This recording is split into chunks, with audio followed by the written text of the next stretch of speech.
सुबह संत जन आएंगे, सबके बीच में हमारी कि देखो इन्होंने अब क्या करें।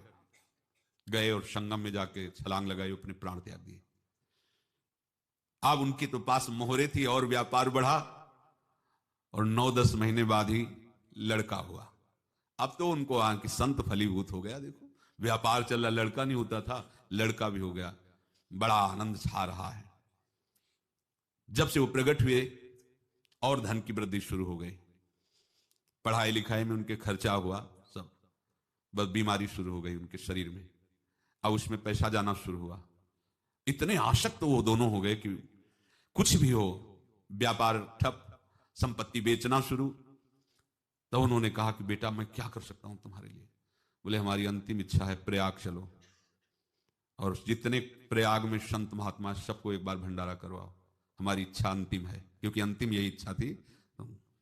बोले अब ज्यादा संपत्ति तो नहीं रह गई, तो बोले घर बेच दो, मेरे लिए ही तो है, बेच दो, मुझे लगता मैं बचूंगा नहीं, पर मेरी अंतिम इच्छा पूर्ण कर दो। घर बेच दिया, जेवर बेच दी। वहां गए, जब संत सेवा की तो बोले मुझे संगम तक ले चलो। संगम तक ले गए और बोले समझे तुम चुराए थे और हमने उसको छीना है, कुछ नहीं रह गया तेरे पास कुछ, अब केवल ममता और आसक्ति में जलकर मर और नरक प्राप्त कर। मैं वही महात्मा हूं जिसकी तूने मोहरे ली थी, शरीर छोड़ दिया। महात्मा को जन्म लेना पड़ा और इनको दुर्गति भोगनी पड़ी। ऋणानुबंध होश में, ऐसा नहीं कि आप जो कर रहे हैं कोई देख नहीं रहा, कोई हिसाब किताब नहीं, जो कर रहे हैं अवश्य में भोक्तव्यम, बहुत सावधान। अनेक जन्मों में अनेक लोगों से जो कुछ लिया दिया है, इस लेने देने को मिटा देने के बाद ही तुम मुक्त हो गए। इसीलिए एक उपाय है, लेना न देना मगन रहना। क्या? मालिक को समर्पित हो जाओ, मालिक को अपना माना हुआ समर्पित कर दो, खत्म। अहम त्वाम स्वरूपापिभ्यो मोक्षयिष्यामि, सब खत्म, आगे पीछे लेना देना सब खत्म। एकादश स्कंद में भगवान श्री कृष्ण चंद्र जी ने कहा जो मेरे चरणों का आश्रय लेकर भक्त मेरा भक्ति करता है, उसके पितृ ऋण, मातृ ऋण, देव ऋण, ऋषि ऋण, सब ऋणों से मैं मुक्त कर देता हूं। बस यही एक उपाय है जो इसके बंद करने का उपाय भक्तों के लिए है, वो यही है, भगवान की शरण में होकर अपना माना हुआ पूरा भगवान के अर्पित कर दो। अर्पित करने का तात्पर्य उसमें आम हटा दो। तो दियम वस्तु गोविंदम तुभ्यमेव समर्पये। जिनसे तुमने सेवा करवाई है उनकी सेवा करनी पड़ेगी, जिनसे तुमने जो कुछ लिया है उनको देना पड़ेगा। ये लेने देने का व्यापार जब तक समाप्त नहीं होगा तब तक तुम्हारा जन्म मरण चलता रहेगा। अब आपको यहां समझना है, यदि आपसे किसी ने पैसे लिए बेईमानी करके नहीं दे रहा है तो आप उसको गाली मत दीजिए, आपने बेईमानी की थी इसलिए आपकी बेईमानी हुई है, ले गया, कोई बात नहीं है, बंधन से मुक्त हुए, जो बोझा था चला गया। उसको ऐसा ना देखे कि ये बेईमान हमारे रुपए मार लिए, अब जो कुछ होगा देखेंगे। अगर आप आगे नया कुछ करते हैं तो फिर आगे का हिसाब आपको भोगना पड़ेगा, ध्यान रखना। ऐसा नहीं है कि आपको भोगना नहीं पड़ेगा।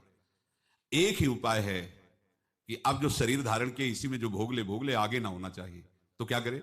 सर्वतो भावेन भगवान की शरण ले ले। ये तो सर्वाणि कर्माणि मयि सन्न्यस्य मत्पराः अनन्येनैव योगेन माम ध्यायन्तु उपासते तेषामहं समुद्धर्ता मृत्यु संसार से। ये बड़ा कठिन है पार होना, कोई छोटी मोटी बात है। एक महात्मा बाल्यावस्था से भजन करते थे, शालिग्राम भगवान पास रखते थे और उन्हीं की आराधना करके बस पाठ, नाम, जप और भ्रमण करते थे। यौवन अवस्था थी, गंगा जी के किनारे अपने ठाकुर को विराजमान करके स्नान करने के लिए कपड़ा ही उतार रहे थे कि 90 लोग आ गए, भाला तलवार सब ले, मारो मारो इसको मारो, घेर लिया। तो उन्होंने हाथ जोड़कर कहा हमने क्या अपराध किया? कोई सुन ही नहीं रहा। तो उन्होंने कहा मार तो डालोगे ही आप 90 लोग, हम कोई अस्त्र शस्त्र तो लिए नहीं, एक बार हमें गंगा में डुबकी लगा देने दो और अपने ठाकुर को स्नान करा देने दो, फिर इसके बाद आप मार देना। भगवत इच्छा से लोग रुक गए, स्नान किया और अंदर से प्रार्थना की, प्रभु ये क्या लीला है आपकी, आपके सिवा मेरा कोई है नहीं और ये मुझे मारना चाहते हैं। तो भगवान ने जानते हो क्या कहा उनके अंतर में? तुम मेरे में ध्यानस्थ होकर के शरीर को छोड़ो, ये लोग मारेंगे।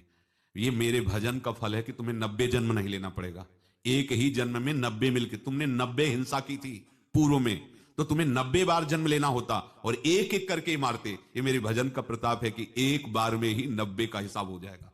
तुम आंख मूंदो, मेरे ध्यान में मगन रहो, मेरे प्रताप से तुम्हें कोई चोट नहीं होगी और स्वाभाविक मूर्छावस्था में प्राण तुम्हारे छूट जाए। ऐसा ही हुआ, ऐसा हुआ।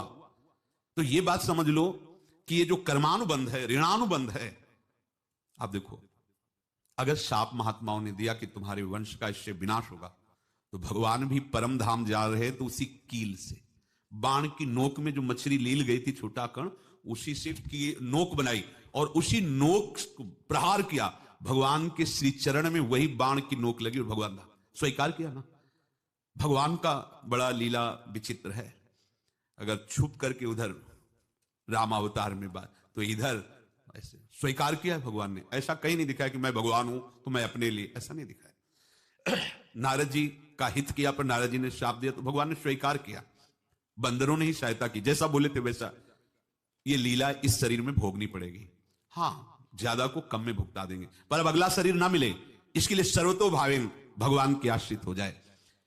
जैसे आपने दुकान फैला रखी है तो उसमें दो काम होते हैं, लेना और देना। किसी को उधार दिया है तो हमें उससे लेना है, और कोई नगद देकर सामान ले रहा है तो उससे सामान देना है, या उधार लिया है तो हमें उधार देना है। अब अगर दुकान बंद करनी है तो तुम्हें देने वालों पर जोर देना है, लेने वालों पर जोर नहीं। लेने वाला तो जाओ, हम क्षमा किया, समर्पित किया, हमारा कोई संबंध नहीं, खत्म हो जाए, वो खुशी हो जाएगा। लेकिन देने वाला, तुम अगर दुकान भी उठा दोगे तो जहां भी रहोगे तुम्हारे पास वो आएगा, लाइए हमारा।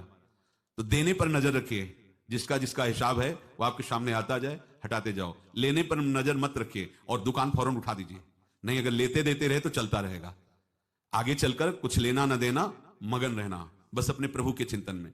अब हम कैसे जाने कि किसको क्या देना है, हमें क्या पता? तो हम पूरा हिसाब जिनको पता है उनको दे देते हैं, समझ रहे हो? उनको पता है क्या लेना है क्या देना है, तो इनके पास पहुंच गया, सरकारी हिसाब से सब बराबर कर देंगे। हमको अपनी जिम्मेवारी इनकी चरणों में समर्पित कर देना है, तभी हम जीवन मुक्त होंगे। ये रहस्य की बात है। प्रभु कह रहे हैं, यस्य सर्वे समारंभाः काम संकल्प वर्जिताः ज्ञानाग्नि दग्ध कर्माणं तमाहु पंडितम बुधाः। जिसके संपूर्ण कर्मों के आरंभ संकल्प और कामना से रहित हैं, तथा जिसके संपूर्ण कर्म ज्ञान रूपी अग्नि से जल गए हैं, उसको ज्ञानी जन भी पंडित कहते हैं, बुद्धिमान कहते हैं।